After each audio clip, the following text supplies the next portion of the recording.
6 narratives à surveiller pour le bull run. C'est ce qu'on va voir dans cette vidéo, mais juste avant ça, on va faire un petit point sur les actus du jour et un point de marché. Avant de commencer les amis, comme d'habitude, je vous invite à vous abonner si ce n'est pas encore déjà fait, à nous rejoindre dans le serveur Discord et surtout, notre tout premier e-book a été lancé il y a quelques jours, il est totalement gratuit, il va vous permettre de comprendre l'écosystème crypto en seulement 10 étapes. Vous avez le lien dans la description pour le télécharger. Allez, c'est parti, comme je vous le disais, on commence avec un premier petit point sur les actualités du jour et une première actualité qui nous vient tout droit du FMI, le Fonds monétaire international, qui retourne totalement sa veste concernant Bitcoin et les crypto-monnaies.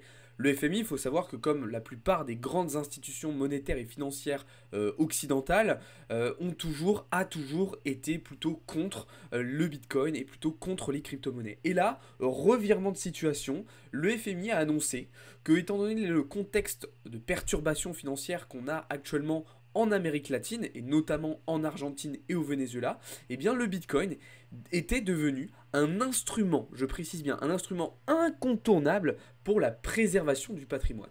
Ça, c'est quelque chose qu'on entend de plus en plus souvent, c'est qu'effectivement, Bitcoin est en train d'être reconnu comme une valeur qui permet de se protéger contre une forte inflation ou bien contre une forte dépression, contre une récession.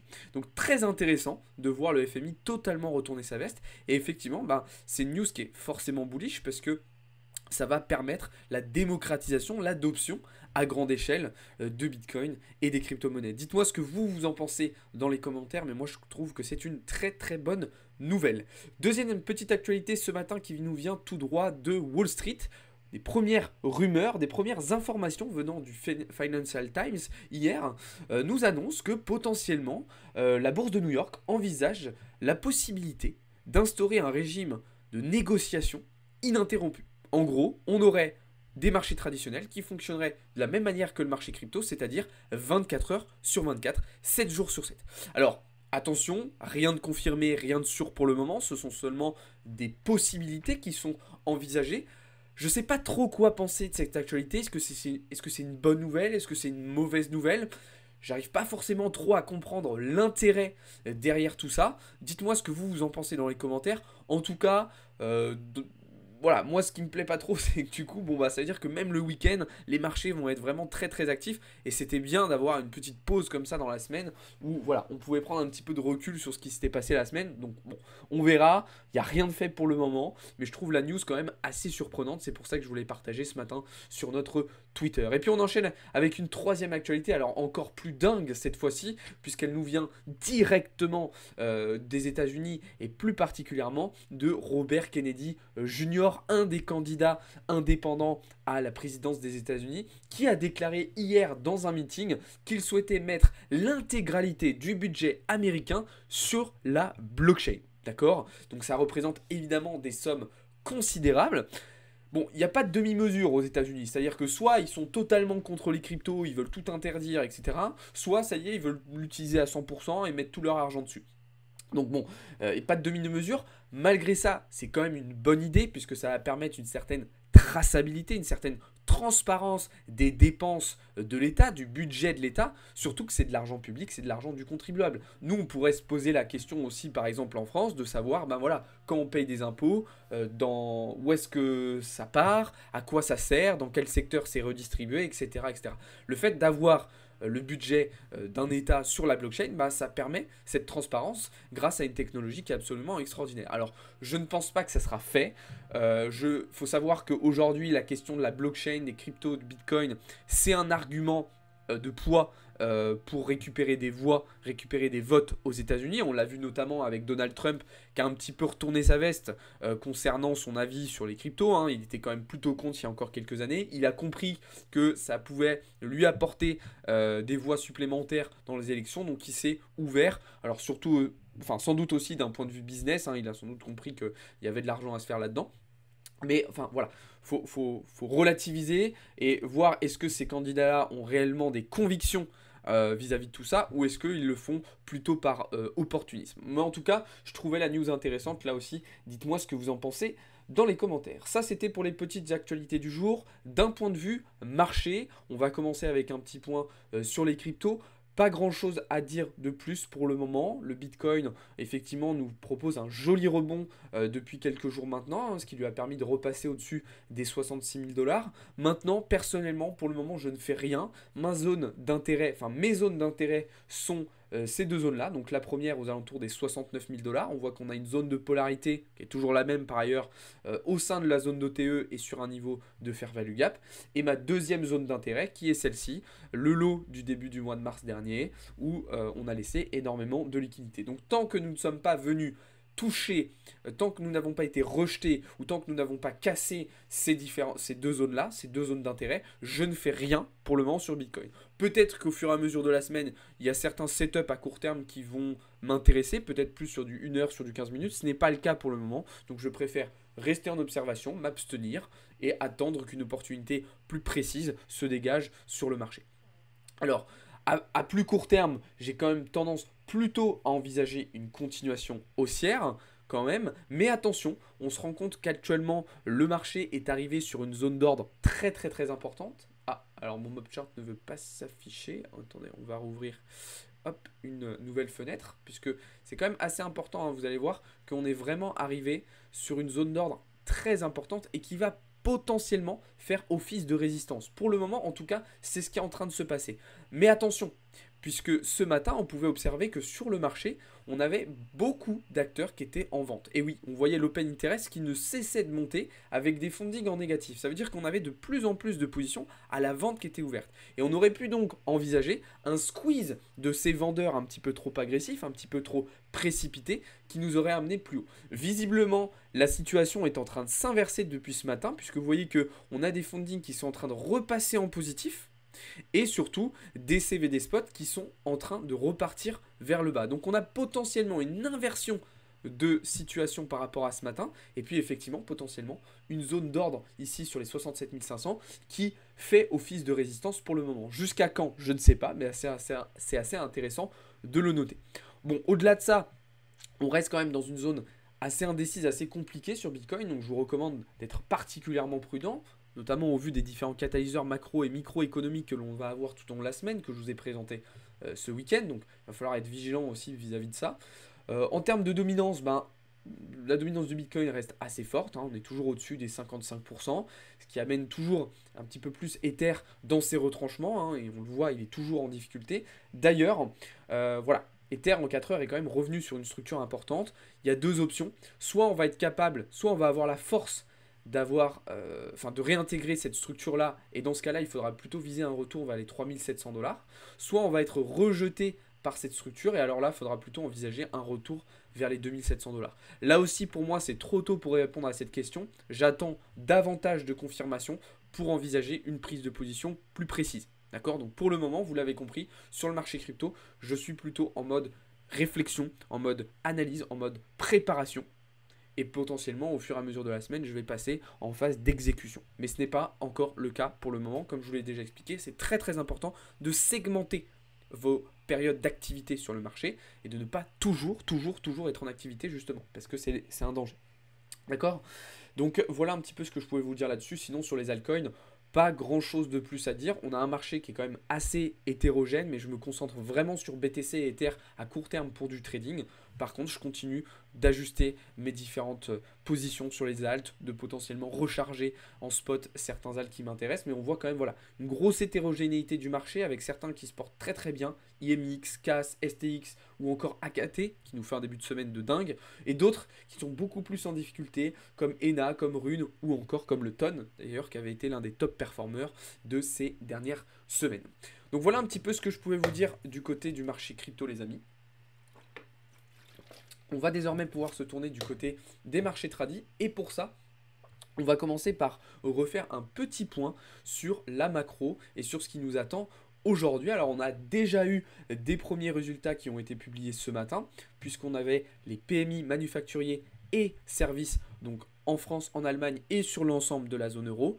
Alors ce qu'il faut retenir de tout ça, c'est qu'on a un secteur manufacturier, donc plutôt des secteurs primaires, qui restent dans une phase de contraction économique. D'ailleurs, on s'enfonce dans la contraction économique en France, en Allemagne, mais aussi sur l'ensemble de la zone euro. Par contre, du côté du secteur des services, donc dans le secteur tertiaire, ça va de mieux en mieux. On sort d'une phase de contraction économique et on s'élance dans une phase d'expansion économique avec des très très bons résultats ce matin. Donc on a une certaine divergence, une disparité entre les différents secteurs économiques dans ces différents pays et sur l'ensemble de la zone euro, mais il y a quand même un petit peu de mieux que ce qu'on pouvait avoir il y a encore quelques mois. Cet après-midi, on aura les mêmes résultats du côté américain. Alors là, on a une situation un petit peu différente puisque dans tous les secteurs, on est toujours en phase d'expansion économique aux États-Unis. Ça, c'est ce que je vous avais déjà expliqué. Et on aura un autre petit résultat intéressant à 16h avec les ventes de logements neufs. Alors, on a observé ces dernières semaines quand même un léger ralentissement du secteur de l'immobilier américain. On verra si ça se prolonge avec ces résultats-là et les prochains que l'on aura. Mais ce sont des datas quand même évidemment à surveiller. Et puis au-delà de ça, d'un point de vue microéconomique, aujourd'hui on va commencer à avoir des résultats assez importants avec UPS, Spotify, mais surtout Tesla qui va publier ses résultats ce soir après la fermeture du marché, ainsi que Visa et Texas Instruments. Je vous rappelle qu'on est dans une semaine avec de grosses publications. On a 4 des 7 magnifiques qui vont publier leurs résultats cette semaine. Donc Tesla aujourd'hui, je vous le disais, Meta demain et Google et Microsoft jeudi. Donc il faut s'attendre potentiellement à de la volatilité. En parlant de volatilité d'ailleurs, elle s'est réduite un petit peu, en tout cas le stress sur le marché se réduit. On a une petite détente en cours depuis le début de la semaine. Alors jusqu'à quand ça va durer? Est-ce que c'est une simple respiration ou est-ce que ça y est, la période de stress est terminée, on revient sur des niveaux classiques? À voir, c'est un petit peu trop tôt pour se prononcer, mais assez intéressant de voir que voilà, il y a un élan de sérénité qui revient en ce début de semaine sur le marché. C'est un peu surprenant, un petit peu trop beau peut-être d'ailleurs pour être vrai, mais je trouve ça quand même tout de même intéressant. Bon, sinon, au-delà de ça, on reste quand même avec un dollar américain particulièrement haut, d'accord, qui reste sur une phase de latéralisation en 4 heures depuis une semaine, mais quand même sur une zone haute. On a toujours des taux courts, notamment les taux à 2 ans et les taux à 10 ans qui eux aussi restent relativement élevés pour le moment, d'accord? Mais attention à un potentiel retournement de situation. D'un point de vue purement technique, qu'est-ce que je fais sur le marché? Je me régale. Autant sur le marché crypto c'est un peu plus compliqué, autant sur les tradis c'est la régalade. Et notamment avec les matières premières, regardez cette position que je vous avais partagée la semaine dernière dans le serveur Discord sur le gold. Le 17 avril dernier, je vous ai envoyé cette position short sur le gold. Donc elle s'est faite en 2 temps, cette position, mais elle nous a permis de venir chercher absolument tous les TP qu'on s'était fixés. Donc félicitations à ceux qui ont suivi cette position. Il y avait vraiment quelque chose de très très intéressant à faire. Alors c'était une position risquée parce qu'elle était en contre-tendance, mais on avait vraiment un setup vraiment pertinent en fait, qui respectait tout notre risk management, tout notre plan d'exécution, et donc on est passé à l'action et ça a très bien fonctionné. Alors pour autant, je ne repars pas à l'achat pour le moment sur le gold, on a quand même cassé une structure en 1 heure assez importante, donc on va attendre de voir un petit peu ce qui va se passer, mais en tout cas, voilà, savourons cette jolie prise de position qui nous a permis de réaliser des jolis bénéfices en ce début de semaine.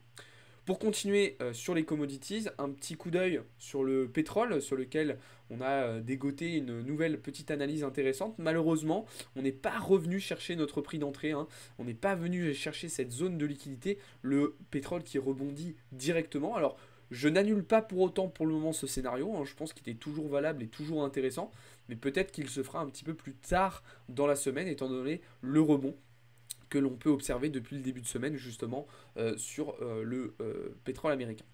En parlant de rebond, c'est quelque chose qu'on observe aussi sur les indices, puisqu'on voit un début de semaine plutôt dans le vert pour le Nasdaq et pour le S&P 500. Alors rien de sensationnel, mais il faut le noter quand même.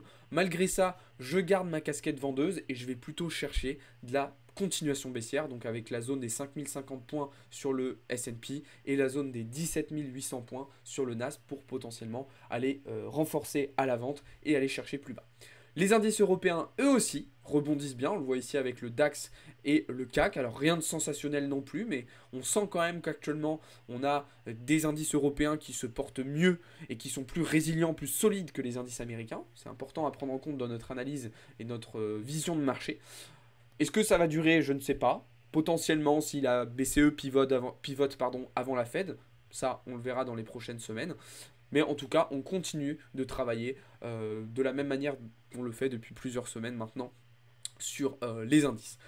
Rien à dire de plus sur la partie Forex ce matin, je ne vous fais pas de topo parce que j'ai rien à vous montrer de supplémentaire que ce qu'on a déjà fait. Je reste toujours plutôt à distance des devises concernées directement par le dollar parce qu'il y a un petit peu trop d'incertitudes selon moi, donc je préfère pas m'exposer sur ces paires-là. Mais je continue quand même de surveiller un petit peu ce qui se passe au vu d'éventuelles prises de position. Bien évidemment, tous ces événements-là, on les suivra en direct tout au long de la semaine dans le serveur Discord et ça commencera dès cet après-midi à partir de 15h15 en live sur Twitch et sur TikTok pour suivre les annonces macro du jour et l'ouverture de Wall Street. Et puis ce soir, cours de trading avec les membres premium. On termine avec le sujet principal de la vidéo, je sais que vous l'attendez depuis le début, les 6 narratives importantes à surveiller pour le bull run. Alors la première, vous en avez déjà probablement entendu énormément parler, c'est la narrative RWA, donc Real World Asset. En gros, c'est tout ce qui va être tokenisation d'actifs réels. Alors ce qui est intéressant, c'est que cette narrative, elle va englober plusieurs technologies, notamment la DeFi, mais aussi potentiellement les NFT, voire même le métaverse. Donc c'est quelque chose de très complet. Et on voit déjà qu'aujourd'hui, les grandes institutions telles que BlackRock se sont déjà intéressées à cette narrative dans laquelle on retrouve des projets très intéressants, comme par exemple le Propi, le Centrifuge ou encore le Realio Network. Deuxième narrative intéressante, forcément, c'est la DeFi, justement, dont on parlait à l'instant, ce qui va nous permettre, en gros, de travailler sur la blockchain, sur le marché, sans utiliser des intermédiaires centralisés comme des exchanges, comme des brokers, comme des courtiers ou encore comme des banques. Moi, je vous en ai déjà parlé, mais rien que pour la partie trading, par exemple, pour moi, la DeFi, le trading on-chain, c'est vraiment l'avenir, d'accord? L'utilisation de la DeFi de ce point de vue-là, avec notamment un projet comme DYDX. La troisième narrative, là aussi, vous en avez déjà probablement énormément entendu parler, c'est celle de l'intelligence artificielle. Il y a eu énormément d'engouement, énormément de hype autour de ce secteur sur les 12 derniers mois. Évidemment, c'est quelque chose qui va tout changer. Et du coup aussi qui va s'implémenter dans tous les secteurs de l'écosystème crypto. Là aussi on retrouve de superbes projets avec notamment le Tridem Fate Agix Ocean qui vont d'ailleurs fusionner le 2 mai prochain, mais d'autres projets aussi un petit peu moins connus qu'on peut retrouver au sein de cet écosystème et au sein de cette narrative. Je vous en ai parlé davantage dans le serveur Discord. Si ça vous intéresse, je vous invite à le rejoindre. La quatrième, c'est celle du gaming, d'accord? Alors évidemment, on en parle un petit peu moins en ce moment, et les projets d'ailleurs gaming sont, comme UOS ou comme Gala, sont un petit peu en retrait du marché. Ils n'ont pas encore forcément trop démarré leur bull market, mais forcément, c'est une narrative qui est super intéressante, puisque le gaming a justement besoin, pour moi, de toutes ces technologies, blockchain notamment et NFT, pour se démocratiser, mais aussi pour améliorer l'expérience utilisateur et toucher un plus grand public. Donc là aussi, on retrouve des projets très intéressants. Je vous ai parlé de Gala et du OS, donc Ultra à l'instant, mais bien évidemment, il y en a beaucoup d'autres. Alors attention, dans le gaming, par contre, il y a une concurrence qui est très très rude, donc il faut vraiment bien sélectionner ces projets et potentiellement se diversifier un petit peu plus que sur d'autres secteurs où on peut avoir plus facilement des certitudes.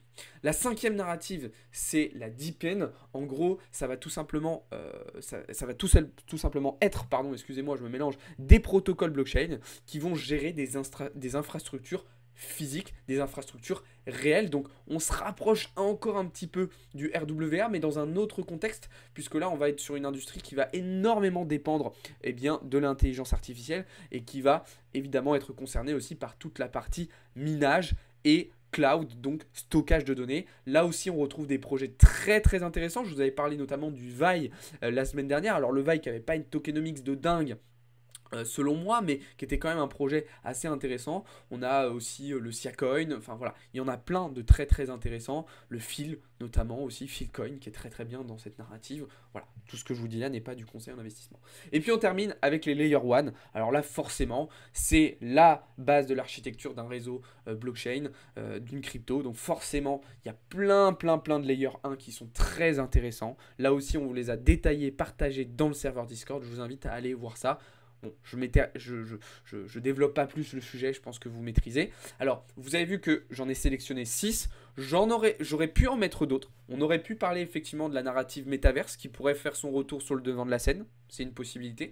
On aurait pu aussi parler de la narrative Abstraction Chain dont je vous avais parlé il y a quelques semaines dans une vidéo YouTube. Pourquoi je ne l'ai pas mis celle-ci? Parce que pour moi, en fait, elle est vraiment au-dessus de toutes ces autres. Pourquoi? Parce qu'elle est encore un petit peu sous-évaluée, un petit peu sous-cotée pour le moment, et on retrouve de très très bons projets dedans. Donc si ça vous intéresse, allez voir la vidéo YouTube que je vous avais fait à ce sujet-là.